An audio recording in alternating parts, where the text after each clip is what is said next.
देखकर आपके समझ में अवश्य आ गया होगा कि किस तरह से खींचातानी करके भैंसे के शरीर पर हाथी के वस्त्र चढ़ाने की कोशिश की गई है। इस वाणी में आदरणीय धर्मदास जी ने परमेश्वर कबीर साहिब जी से पूछा था कि परमात्मा आप इतने दिन कहाँ रहे। तो उसके जवाब में कबीर साहिब जी ने बताया कि धर्मदास, मैं 7 दिन तक कालिंजर में रहा और किसी आत्मा के हृदय में शब्द प्रकाश अर्थात उसे परमात्म मार्ग से जोड़कर आया हूँ। इसके अलावा इस बात का कहीं कोई जिक्र कबीर साहिब जी ने नहीं किया कि मैं कौन से कालिंजर में गया था, किस आत्मा को नामदान देकर आया था।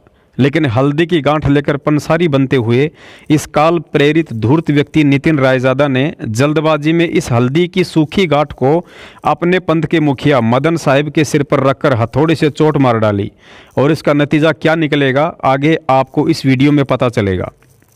पुण्यात्माओं, जब काफ़ी दिनों के बाद एक बार पुनः आदरणीय धर्मदास जी व परमेश्वर कबीर साहिब जी की मुलाकात हुई तो विरह वेदना में व्याकुल धर्मदास जी ने पूछा कि हे परमेश्वर, आप 7 दिन तक किस दिशा में और कहाँ रहे। तो कबीर साहिब जी ने कहा कि धर्मदास, मैं कालिंजर गया हुआ था।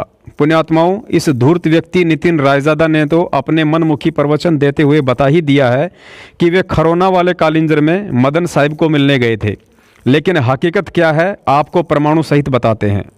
क्योंकि परमेश्वर कबीर साहिब जी के मार्ग में अपने अहंकार और महिमा मंडन के लिए यदि कोई झूठ और धूर्तता का सहारा लेता है तो सीधा नरक में जाता है।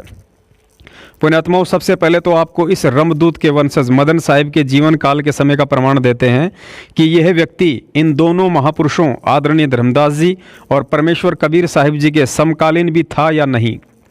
देखिए स्वयं इन मदन पंथियों की मुख्य पुस्तक सत्यनाम नाम प्रकाश टीका का पेज नंबर 13, जहां इनके पंथ प्रवर्तक मदन साहिब की मृत्यु का दिन लिखा हुआ है। कुछ समय बाद डूमराव के आध्यात्मिक जिज्ञासुओं के अनुरोध पर वे बड़ैया में आए और वहीं ईस्वी सन 1261 संवत 1911 में श्रावण शुक्ला सप्तमी के दिन मदन साहिब ने सतलोक के लिए प्रयाण किया।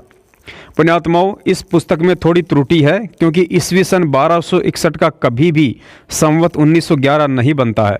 संवत 1911 1861 का बनता है।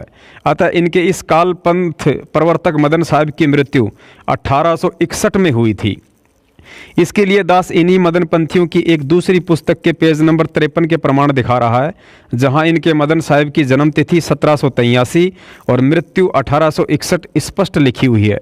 देखिए, श्री मदन गोपाल साहब का जन्म जौनपुर जिला उत्तर प्रदेश के खरोना गांव में एक कायस्थ परिवार में हुआ था। अतः यहाँ साबित हुआ इन्हीं की पुस्तक से कि इनके मदन गोपाल का जन्म 1783 में हुआ था। और नीचे देखिए इनकी मृत्यु भी लिखी हुई है, श्री मदन साहब मृत्यु सन 1861।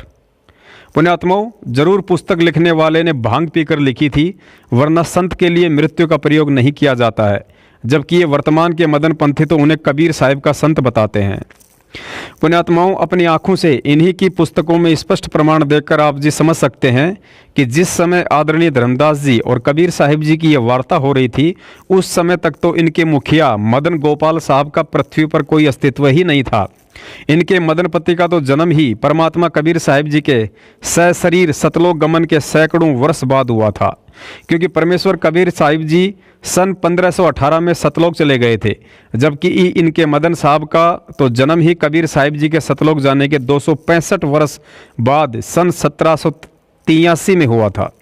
तो फिर विचार करो, जिस समय धर्मदास जी और कबीर साहिब जी की वार्ता हो रही थी कि धर्मदास में 7 दिन तक कालिंजर में था, तो वह कौन सा कालिंजर था और वहाँ किस आत्मा को कबीर साहिब जी ने 7 दिन ठहर कर उसके हृदय में शब्द का प्रकाश अर्थात उसे नाम दीक्षा देकर आए थे। पुण्यात्माओं, जब दास सतगुरु आशीर्वाद से इसकी जांच पड़ताल में जुटा तो अनेकों प्रमाण सहज में उपलब्ध हो गए कि उस समय 7 दिन तक कबीर साहिब जी कालिंजर जिले के पिथौरागढ़ में रामकृष्ण मंदिर के पुजारी भगवान गोस्वामी जी को नाम दीक्षा देकर आए थे, क्योंकि गोस्वामी जी निम्बार्क संप्रदाय से प्रभावित थे और उन्होंने कबीर साहिब जी को ज्ञान चर्चा के लिए चुनौती दी हुई थी। इसका प्रमाण आप जी को कई साहित्यकारों व लेखकों की वर्षों पहले लिखी गई पुस्तकों सहित गूगल पर भी आसानी से मिल जाएगा। देखिए लेखक तेजपाल शर्मा की पुस्तक संतों और ग्रंथों का अनूठा काव्य संगम। इस पुस्तक के पेज नंबर 5 के पॉइंट नंबर 31 और 32 पर स्पष्ट लिखा है कि कबीर जी कालिंजर जिले के शहर पहुँचे, नाम था पिथौराबाद। वहाँ था रामकृष्ण जी का छोटा मंदिर और भगवान गोस्वामी साधक थे आबाद।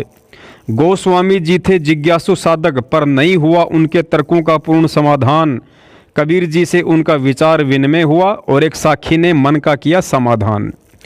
इसके अलावा यदि आप गूगल पर महात्मा गांधी काशी विद्यापीठ के प्रोफेसर वासुदेव सिंह को सर्च करेंगे या उनकी पुस्तक पढ़ेंगे तो उन्होंने भी यही जिक्र किया है।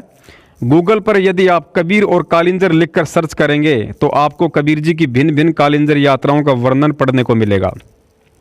ऐसी ही एक पुस्तक है कबीर जीवन और दर्शन, लेखिका हैं उर्वशी सूरती। इसकी पुस्तक के पेज नंबर 234 पर आपको एक और पुख्ता प्रमाण मिलेगा कि कबीर साहिब जी का एक शिष्य था भग्गू दास, जो बिहार में कालिंजर के धनौती का रहने वाला था, जो बीजक की कुछ प्रतियां चोरी करके भाग गया था, जिसको लाने के लिए भी कबीर साहिब को कालिंजर जाना पड़ा था। देखिए इस पुस्तक में स्पष्ट लिखा है कि भग्गू दास की खबर जनाई, ले साधु चरणामृत पे आई। कोई आय कहे कालिंजर गए हूँ, बीजक ग्रंथ चुराई ले गए हूँ। सतगुरु कहे वह निगूरा पंथी, काल भयो ले बीजक ग्रंथी। चोरी करी वह चोर कहाई, का भयो बड़ भक्त कहाई। बीज मूल हम प्रकट चिन्हाई, बीज ना चीन्यो दुर्मति लाई। इसके अलावा हजारी प्रसाद द्विवेदी की पुस्तक कबीर पंथी साहित्य के पेज नंबर 17 पर भी आपको इसका पुख्ता प्रमाण मिल जाएगा। इसके अलावा अभिलाष दास द्वारा रचित बीजक में भी आपको इस बात का पुख्ता प्रमाण मिल जाएगा। पुण्यात्माओं, कहने का मतलब है कि लोक वेद के अनुसार 2020 के शुरू होते ही इस काल दूत मदन पंथी ने कोई भी प्रमाण ना दिखाते हुए 2020 का सबसे बड़ा झूठ इस वीडियो के माध्यम से प्रसारित किया है। और उम्मीद है अब पूरी साल यह धूर्त व्यक्ति बिना किसी सिर पैर के झूठ पर झूठ ही बोलने वाला है। बोलो सतगुरुदेव की जय हो। बोलो सतगुरुदेव